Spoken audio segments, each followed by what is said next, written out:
어느 시대나 엄마들의 그 자녀를 향한 그 열정은 똑같은 것 같습니다. 유대인들이라고 다를 건 없습니다. 그들도 인간이고 인간이기 때문에 자식 잘 되는 것이 소원이겠죠. 그런데 쭉 이 성도님들을 만나다 보면은 그 연령대마다 좀 달라져요. 젊을 때에는 공부도 잘하고 1등하면 좋겠다인데 시간이 지나면 건강만 해라. 그리고 예수 잘 믿었으면 좋겠다. 이렇게 바뀌는 걸 보게 됩니다. 그래도 가장 이상적인 것이 예수도 잘 믿고 1등하고 건강한 게 제일 좋겠죠. 욕심을 버리기가 쉽지 않습니다. 오늘 본문에 보니까 장성한 아들을 가진 그런 엄마가 나오는데 그 다 큰 아들의 앞길을 위해서 간청하는 모습을 보면 사람은 욕심이 끝이 없다 싶기도 합니다. 그 세상 사람들의 마음에 대해서 예수님이 정확하게 지적하십니다. 25절에 보니까 너희도 알거니와 모두가 느낀다는 겁니다. 모두가 알고 있다는 겁니다. 세상의 상식 같은 것인데 이방 사람들의 집권자들은 자기 마음대로 주관하고 권세를 부리는데 모든 사람들이 다 그런 위치에 서고 싶다는 겁니다. 모든 사람들의 지향점은 주관하고 권세를 부리고 싶어하는 그 자리, 거기에 앉고 싶어 한다는 거죠. 여러분도 작은 모임이나 혹은 작은 부서 거기서 책임자가 되고 아랫사람이 있었을 때를 한번 상상해 보십시오. 그 힘이라는 것이 얼마나 좋은지, 내 말을 듣는 것, 내 말을 복종하게 한다는 것이 굉장히 또 다른 쾌감이거든요. 그 남성분들은 군대를 오셔서 분대장만 경험해 보셨어도 그 경험하셨을 겁니다. 알 겁니다. 내 목소리와 내 손짓에 병력들이 움직이는 것 얼마나 쾌감이 있습니까?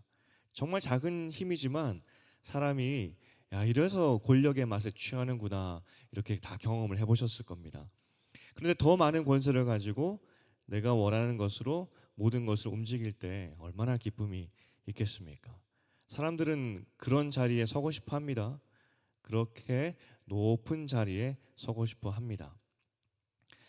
그런데 하나님 나라는 거기에서 높은 사람이 되고 싶다고 한다면 어떤 권력을 가져서 높은 사람이 되어 사람을 내 마음대로 움직이는 것, 그게 높은 사람이 아니라 그렇게 해서 높아지는 것도 아니고 나처럼 섬겨야 된다라고 말하고 있습니다. 나처럼 섬김을 시작할 때 그 사람은 하나님 나라에서 높아진다는 거죠.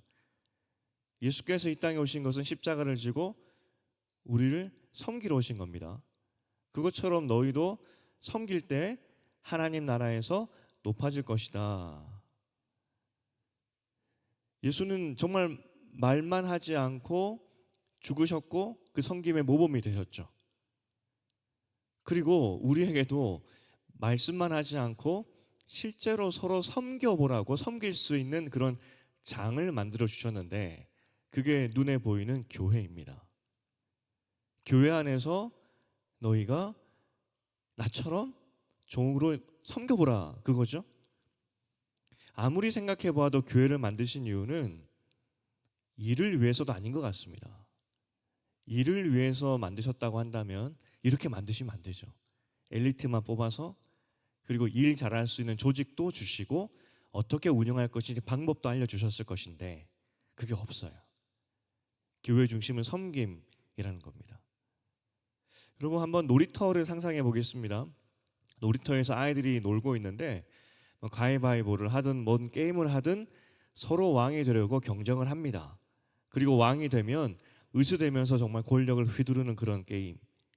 그 판이 끝나면 또 서로 왕이 되려고 애쓰고 이번에 왕이 되지 못해서 막 낙심하다가 다음에 도전해봐야지 하면서 또 일을 가는 그런 아이들의 모습. 그런데 그 옆에서 또 다른 아이들이 또 다른 모습으로 놀이를 하고 있습니다. 종놀이입니다. 종. 이 아이들은 희한하게 서로 섬기면서 도와주고 형제 자매라고 이야기하면서 어떠한 차별도 주지 않습니다. 그렇게 놀고 있습니다. 완전 다른 놀이 방식이죠. 제가 장영희 교수님이라고 한번 책을 소개해 드린 적이 있었는데 이분은 태어난 지 1년 만에 소아마비 걸리시고 이후에 그래도 삶의 학업과 또 열정의 그런 걸 가지시고 열심히 공부하셔서 서강대학교 교수님이 되십니다. 근데 안타깝게도 병에 일찍 돌아가시게 되는데 그 투병 과정을 쓴 것이 살아온 기적, 살아갈 기적이라는 그런 책이었습니다. 많은 분들에게 소망을 주었던 그 책인데 그 책 안에 에피소드가 하나 있습니다. 어릴 때 몸이 불편했기 때문에 친구들이 노는 것을 구경할 수밖에 없었다고 합니다. 그렇게 그날도 멀찍이 떨어져서 친구들이 노는 것을 구경하고 있는데 한 친구가 와서 너도 같이 하자고 그러는 겁니다. 아니, 같이 놀 수 있는 그런 건강이 아니라니까요. 그런데 그 아이가 뭐라고 이야기하냐면 너는 깍두기 해 그랬다는 거죠. 깍두기가 어떤 건지 아시죠? 잘 못하는 아이들 그래도 끼워서 같이 놀 때 너는 깍두기야. 게임 규칙도 잘 모르고 실력이 너무 없어서 제대로 할 수 없는 아이들도 같이 하도록 깍두기로 끼워 주었다는 겁니다. 아이들끼리의 제도이죠. 아이들끼리 노는 제도입니다. 약자에 대한 배려법. 정말 참 기특하죠. 아이들도 그걸 할 수 안다는 게. 그래서 한 친구가 그렇게 깍두기로 자신을 넣어서 게임을 같이 하게 했는데 내 편이 돼서 나를 이해해주고 배려해준 그 친구에 대한 고마움이 그 짧은 에피소드 한 토막에 쓰여 있더라고요. 어린아이가 제대로 하는 것 없이 매번 넘어지고 규칙도 모르고 천지분간하지 못하고 내 꼴대가 여기인지 저기인지 남의 꼴대도 구별하지 못하는 정말 천둥벌거숭이처럼 막 뛰어다니는 그 아이들도 우리 편으로 넣어주는 그 깍두기, 그게 아이들의 놀이터에서 있었던 그런 일이라는 겁니다. 여러분은 왕이 되기 위해서 애쓰며 또 왕이 되어서 막 의스대는 그 아이들의 노는 모습이 좋으십니까? 아니면 그렇게 깍두기로도 같이 놀고 있는 서로 섬기려고 하는 그 아이들의 모습이 보기 좋으십니까? 어떤 게 더 아름다워 보이십니까? 그 지난주에 저희 중학교 1학년 때였던 아이가 수련회를 다녀왔습니다. 학교 수련회. 예전에는 수학여행에서 3년 중에 한 번만 갔다 왔는데 이제는 매해 그런 걸 가더라고요. 어쨌든 갔다 왔는데 한 친구와 싸웠다는 겁니다. 이야기를 들어보니까 이 아이가 아마 태어나서 가장 과격하게 친구와 다툰 것 같았습니다. 친구가 좀 잘못한 것 같아요, 분명히. 그런 점에서 분노할 만했다 생각도 들고 이제 분노할 줄도 아네 하는 생각도 들었습니다. 남자아이니까 벌써 그런 나이가 되었구나 싶기도 하고요. 하지만 시간 내어서 이 부분에 대해서 한번 꼭 말을 하고 싶었는데 어젯밤에 잠깐 시간이 났습니다. 한 가지 조언이었고 부탁이었습니다. 살다 보면 이런저런 일로 분노할 때가 있는데 뭐 분노할 만할 때 분노해야 되겠죠. 분노하지 말라는 그런 뜻은 아니라고 말했습니다. 그렇지만 분노할 때 약한 자에게는 약할 줄 알고 강한 자에게는 강할 줄 알아야 된다. 그 말을 해줬어요. 약한 자에게 강하고 강한 자에게 약한 것이 제일 꼴사납다고 이야기해 줬습니다. 중학교 1학년 아이가 듣더니 이러는 겁니다. 솔직히 무슨 이야기인지는 잘 모르겠다고. 이해가 잘 안 간다고. 그러면서 저에게 대뜸 이야기하는 게 아빠는 그렇게 해? 이야기하는 거죠. 지가 자신 없으면 저에게 항상 묻습니다. 아빠는 그렇게 해? 그렇게 하려고 노력한다라고 대답을 했죠. 세상은 강한 자가 되고 싶어하고 약자에 대한 배려를 아량으로 생각을 합니다. 해주면 좋은 것, 안 해줘도 괜찮은 것. 세상의 이치죠. 예수께서 교회라는 것을 만드셨는데 그런데 이 교회 안에는 깍두기가 통용이 되고 약자에게는 약해지고 강자에게는 강해질 수 있는 그런 원칙으로 우리에게 주셨다는 겁니다. 실제 초대교회 사람들은 이렇게 살았습니다. 초대교회 순교의 모습이 굉장한 전도의 도구가 되었다는 기록들이 많이 남아 있습니다. 먼저 의연하게 믿음을 위해서 자기 생명을 바치는 그 모습이 참 감동이 되었다는 것이고 두 번째는 또 의의 모습이 전도의 모습이 됩니다. 어떤 모습이냐면 사자밥에 될 위기, 그러니까 다 사자밥이 되는 겁니다. 죽는 거죠. 그런데 그 위기의 순간에 남성들이 여자와 아이들을 보호해주는 그 모습에 사람들이 감동했다는 겁니다. 아니 여러분 생각이 당연한 거 아닌가? 아니 남자라면 약자를 보호해야지 뭐 기사도 정신이 있는데 그게 당연한 거 아닌가 싶겠지만 그 당시 문화는 그러지 않았습니다. 남자가 여성과 아이들을 보호한다는 것은 남성 중심 또 강자 중심의 로마 사회에서는 보기 어려웠던 모습이죠.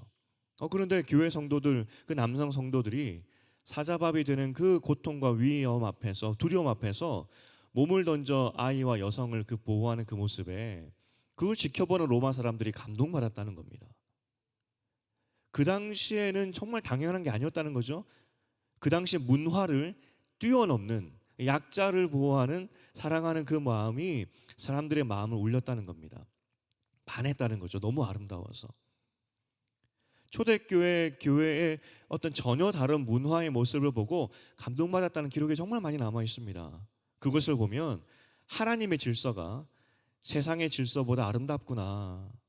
하나님의 말씀이 세상의 법보다, 세상의 문화보다 훨씬 아름답구나 하는 것을 알게 됩니다.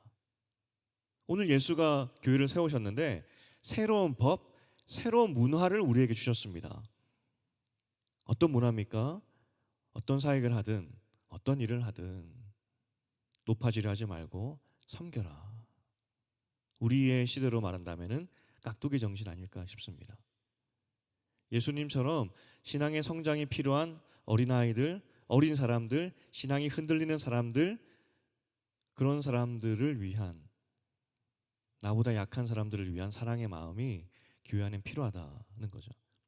참 놀라운 것은 성경을 아무리 찾아봐도 예수님의 제자들이 싸웠다는 기록이 없어요. 성도들끼리 내가 좋아하는 사도, 내가 좋아하는 누구 해서 편을 가르고 싸우는 일은 있었어도, 혹은 신학적인 문제 때문에 다툼은 있었고 치열한 어떤 논쟁은 있었어도 권위를 가지고 싸우는 기록은 없던 것을 우리는 보게 됩니다. 교회가 섬김으로 세워지는 것이 가능하구나. 예수님 말씀처럼 서로에게 종이 되는 교회가 가능하구나. 이것을 우리는 성경에서 볼 수 있다는 거죠. 우리에게 숙제처럼 남겨준 것이 교회인 것 같습니다. 십자가의 사역을 통하여서 우리가 예수께서 우리에게 어떤 것을 주셨는지 일주일 동안 보았는데 마지막 이제 교회를 보고 있는 거 아니겠습니까? 근데 이게 참 숙제인 것 같습니다. 섬기는 숙제로.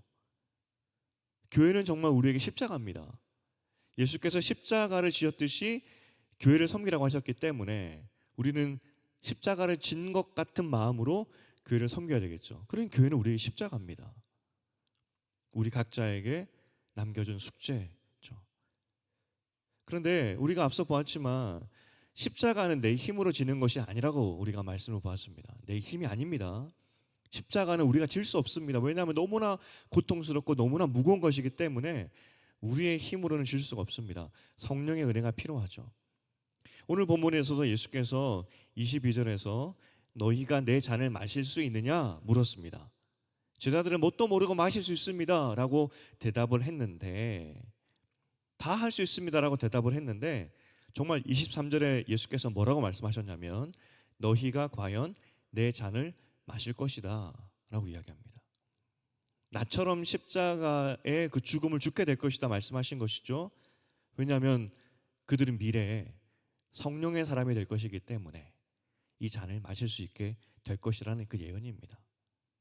다른 말로 하면 이 교회의 십자가, 교회를 섬기는 것, 교회를 세워가는 것, 우리는 할 수 없지만 성령이 함께하고 있기 때문에 우리도 이 교회를 아름답게 세상 사람들의 눈에 경외심을 주는 그런 교회로 우리는 만들 수 있다는 겁니다. 내 힘이 아니라 성령의 힘을 의지해서. 권력이 다스리는 세상 속에서 깍두기 정신이 통하는 교회를 세우는 것, 사람들이 이렇게 살 수 있다는 것을 보여주는 것, 예수 사랑 안에서 이렇게 풍성하게 함께 살아갈 수 있다는 것을 보여주는 것만으로 여러분은 정말 이 땅 가운데 살아가는 동안에 밥값한 겁니다. 이것을 위해서 예수는 십자가를 죽으셨고 우리에게 성령을 주셨고 그리고 숙제로 교회를 남기신 것인데, 우리가 다시 한번 깨어서 이 십자가의 도로 교회를 세워간다면 이건 밥값한 거죠. 여러분에게 마지막으로 부탁드리고 도전드리고 싶은 것은 이 교회의 깍두기 정신을 회복하려면 가장 중요한 것이 중보기도, 요즘 말로 도구의 기도겠죠. 많은 분들이 이런 이야기를 하는 것을 듣게 됩니다. 특히 고난 중에 있는 분들이 진심 어린 고백을 하시죠. 기도해 주시는 분들의 그 기도의 힘이 느껴졌습니다.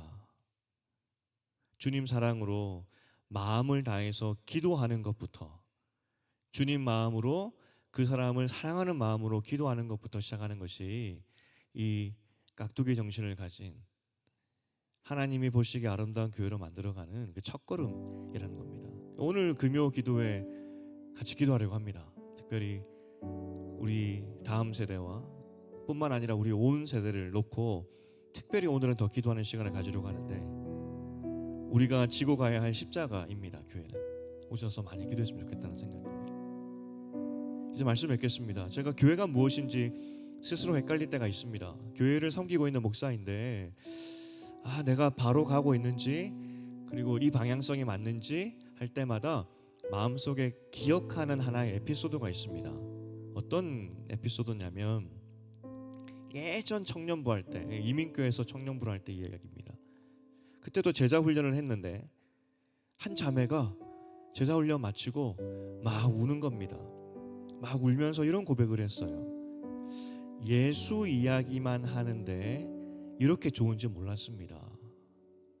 사실 제자 훈련 때 뭔 다른 이야기 하겠습니까? 예수님 이야기죠. 나의 부족함도 이야기하고 연약함도 이야기하지만, 그럼에도 그 안에서 또 우리 일하시는 예수의 이야기를 하는 게 제자 훈련 아니겠습니까? 그 자매 이야기입니다.